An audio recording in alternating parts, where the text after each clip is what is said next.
Bonjour à toutes et à tous et bienvenue dans cette nouvelle vidéo. Tout d'abord, j'aimerais vous souhaiter une joyeuse année à toutes et à tous. Tous mes vœux de bonheur pour vous et pour tous ceux que vous aimez, pour toutes celles et ceux que vous aimez, pour toute votre famille. J'espère que vous allez bien, que vous aurez commencé 2022 avec de la bonne humeur, avec de bonnes résolutions, avec de bons projets et surtout j'espère que vous arriverez à les tenir.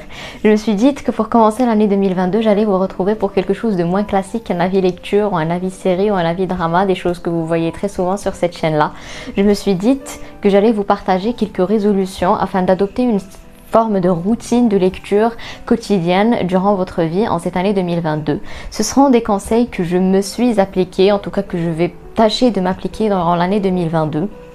Et je me suis dit que ce serait intéressant de vous partager ça au lieu de vous partager par exemple mes résolutions parce que nous sommes toutes et tous différentes et différents. Nous n'aurons forcément pas les mêmes résolutions, pas les mêmes projets, pas les mêmes notions des projets. Du coup, si vous êtes comme moi et que vous voulez lire un peu plus durant votre année 2022 parce qu'il y a tellement beaucoup plus de livres à lire, si vous voulez adopter une routine de lecture qui soit saine sans vous mettre la pression, je pense que cette vidéo est faite pour vous parce qu'il ne faut pas oublier que lire plus ne veut pas forcément dire lire mieux, lire qualitativement, lire de façon sans se mettre la pression parce qu'on n'est pas lectrice ou lecteur quand on lit 200 livres, 100 livres, 60 livres par an, on ne peut lire qu'un seul livre, 2 livres par an et aimer la lecture pour autant. Mais en ce qui me concerne, j'aimerais lire un peu plus durant cette année 2022 parce qu'il y a tellement plus de livres à découvrir, parce qu'il y a tellement de sagas que je voudrais découvrir, tellement de livres dans lesquels je voudrais me plonger. Et si je ne lis pas plus, si je n'adopte pas une certaine routine saine qui me permette de lire un peu plus durant cette année 2022, eh bien, je n'arriverai pas à le faire.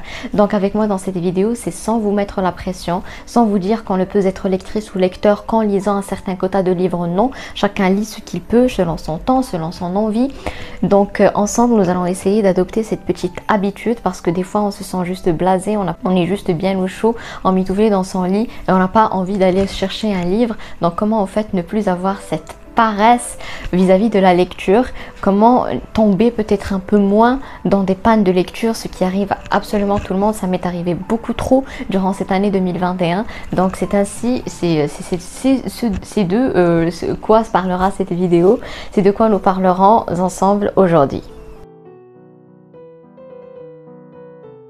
Tout d'abord, mon premier conseil pour vous serait de vous donner, donc c'est un peu un conseil classique, mais je pense que ça marche à tous les coups, c'est de vous réserver une petite heure de lecture par jour. Donc je pense que nous, êtres humains et êtres humaines, nous avons tous besoin, nous avons tous le devoir de nous donner au moins 1 heure ou 2 de la journée qui nous soit réservée à nous, à nous-mêmes, à nos besoins, à ce qu'on a envie de faire, que peu importe que ce soit productif ou pas, peu importe que ce soit relatif à notre travail ou pas, à faire des choses qui nous plaisent. Donc si nous aimons la lecture et que nous avons envie de lire un peu plus, d'adopter cette routine de lecture dont je vous parlais dans le début de la vidéo, je vous conseille de vous réserver par exemple une petite heure, une petite demi-heure de ce temps qui est à vous, qui vous dédie à vous pour lire. Donc ça peut être n'importe quand. Si vous êtes des personnes plutôt matinales, que vous aimez vous réveiller un peu tôt le matin, bien profitez-en, restez au lit bien au chaud, lisez quelques pages au réveil, une petite demi-heure, un petit quart d'heure, ça ne peut que vous faire du bien si vous êtes une personne matinale, que vous aimez vous réveiller tôt. Si au contraire vous êtes comme moi et que vous n'êtes pas du tout des personnes matinales et que vous au contraire vous aimez veiller tard, que vous avez peut-être des insomnies, eh bien je vous conseille d'aller feuilleter un petit livre parce que ça peut vous aider à vous endormir au fait, à force de lire, de feuilleter des pages, ce geste mécanique mais en même temps plein de bonheur, plein de belles choses, plein de magie, peut vous aider à vous endormir plus rapidement et peut aussi entretenir ce temps-là. Au lieu de passer par exemple 1 heure à 2 heures au lit en train de vous retourner dans tous les sens et à ne pas réussir à dormir, donc essayez de mettre à profit ce temps-là où vous êtes éveillé à lire quelque chose. Ça ne peut être que bénéfique et ça ne peut que promettre une bonne nuit de sommeil. Au moins, à moins que ce soit en fait un livre juste trop prenant et que vous restez éveillé durant toute la nuit. Mais comme j'aime le dire, une nuit que l'on a passée à lire est une nuit qui a bien été mise à profit. Un deuxième conseil que je pourrais vous donner, eh bien, il est relatif à la discipline en fait. La discipline, il faut l'avoir en tout. Il faut avoir une certaine discipline en tout et je suis d'accord que c'est vraiment difficile d'être discipliné, de suivre un certain mode de vie, de suivre une certaine discipline, de se dire de cette heure-là et de cette heure-là je vais lire, de cette heure-là je vais travailler. Donc c'est assez difficile de suivre moi-même, c'est très difficile pour moi, je ne me considère pas du tout en tant qu'une personne très disciplinée. Mais une chose qui peut vous aider à avoir cette discipline de lecture, eh bien ce serait de ne pas le faire seul.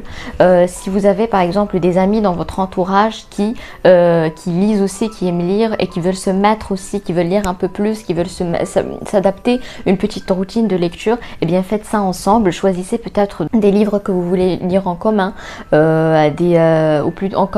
choisissez un livre par exemple à lire par semaine, ou un livre toutes les 2 semaines, ou un livre par mois, et dont vous allez discuter ensemble. Ça peut être chacun qui lira son propre livre, mais vous allez le faire en sachant par exemple que votre meilleur ami, que votre frère, que votre sœur est en train de lire le livre tel, donc vous allez lui demander des choses à propos de ce livre, elle va vous demander des choses aussi à propos du livre que vous lisez. Ce seront des échanges, vous ne serez pas juste seul chez vous ou à lire votre livre tout seul ou toute seule dans votre monde, mais il y aura aussi cet échange qui vous poussera à vouloir aller lire plus, mais aussi quand vous voyez par exemple quelqu'un d'autre qui lit, qui est en train d'adopter cette discipline, qui est en train d'être discipliné, ça peut vous motiver à lire vous aussi, ça peut vous aider. Je pourrais vous conseiller aussi dans le cadre de la motivation à lire, donc ce qui pourrait vous donner envie de lire et de laisser de côté votre paresse vis-à-vis de la lecture, ce serait peut-être de plonger dans le monde de Bookstagram ou Booktube. Donc qu'est-ce que Bookstagram, qu'est-ce que Booktube? Booktube, et bien ce que vous voyez ici, c'est une chaîne YouTube qui est dédiée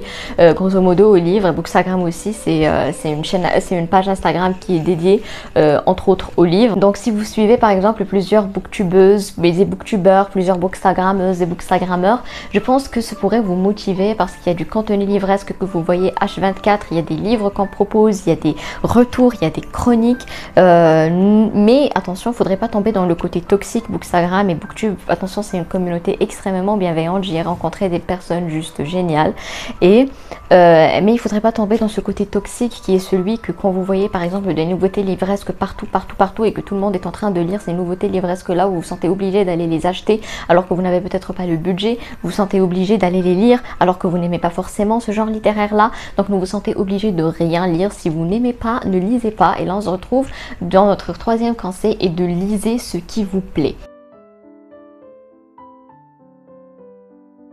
Par exemple, ce n'est pas parce que tout le monde lit de la fantaisie en ce moment que vous devez vous sentir obligé de lire ça aussi pour appartenir à une communauté livresque. Non, vous pouvez lire ce que vous voulez. Si vous aimez la romance ou encore la littérature jeunesse, que beaucoup de personnes ont tendance à traiter de sous-littérature, alors que c'est complètement faux, il n'y a pas de sous-littérature, il y a que toute littérature est une grande littérature, il n'y a pas de classe dans la littérature. Donc lisez tout ce qui vous fait plaisir. Vous n'êtes pas là pour faire plaisir aux gens, pour faire plaisir à une communauté, pour faire plaisir à la société. Vous êtes là pour vous faire plaisir à vous, parce que la lecture est avant tout du plaisir, est avant tout du plaisir qu'on se donne à soi, est avant tout un moment que l'on se réserve à soi. Donc n'allez pas vous perdre dans les halos et de vous dire que voilà, je vais lire ce livre là parce que tout le monde le lit. Oui, tout le monde le lit, mais est-ce que ça me plaira?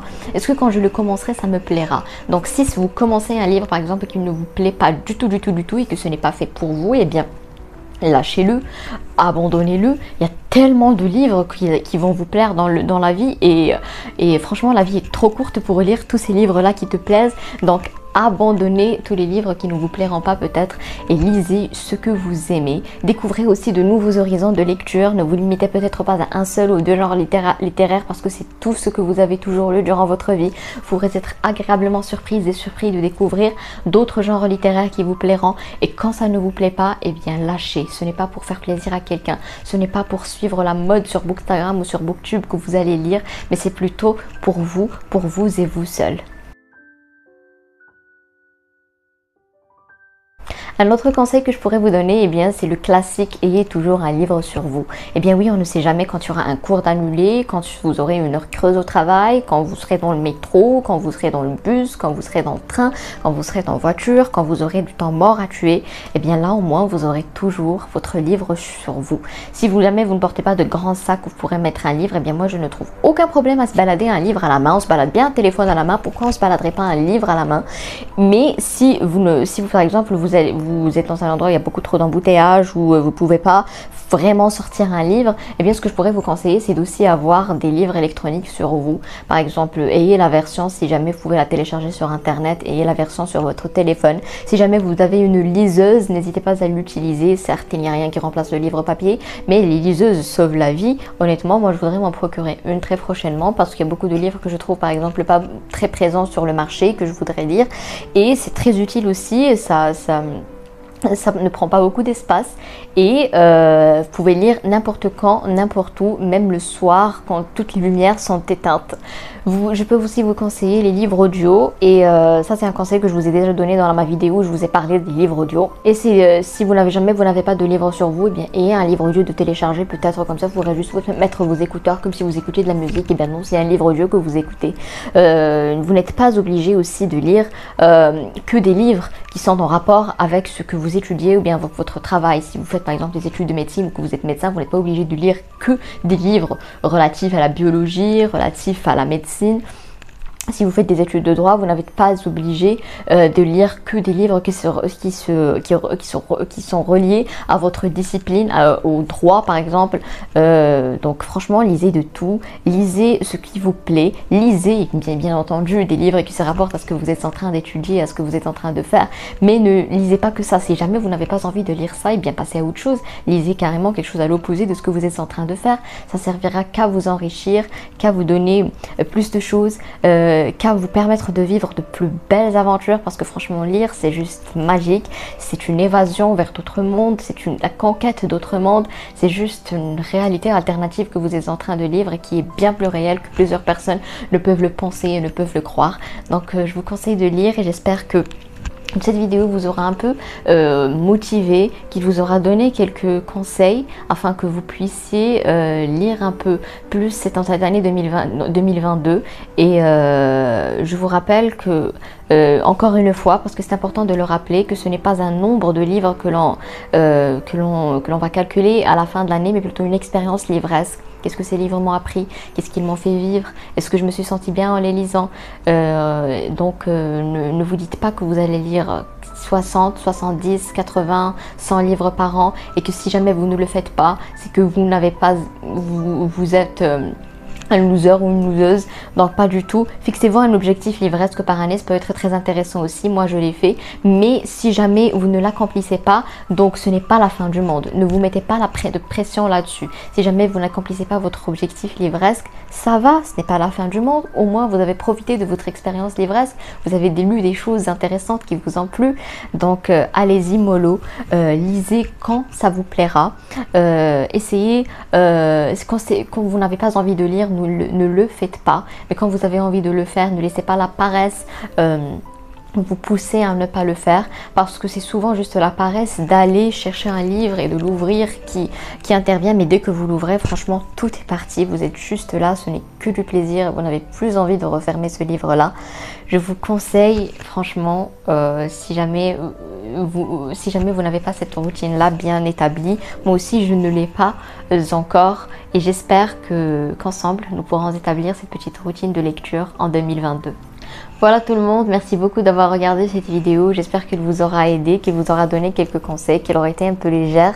C'était juste tout spontané, je voulais juste vous partager un peu mon expérience, vous partager un peu les choses que je voudrais m'appliquer cette année. Peut-être que si on le fait ensemble, ce sera plus fun, on aura des résultats plus fructueux. J'espère que durant cette année 2022, nous aurons tout plein de lectures, nous aurons une aventure livresque merveilleuse, comme a été 2021 et comme ont été toutes les années d'avant, et j'espère que votre année 2022 sera remplie de belles histoires, de belles choses, de belles lectures. Je vous aime et vous souhaite le meilleur.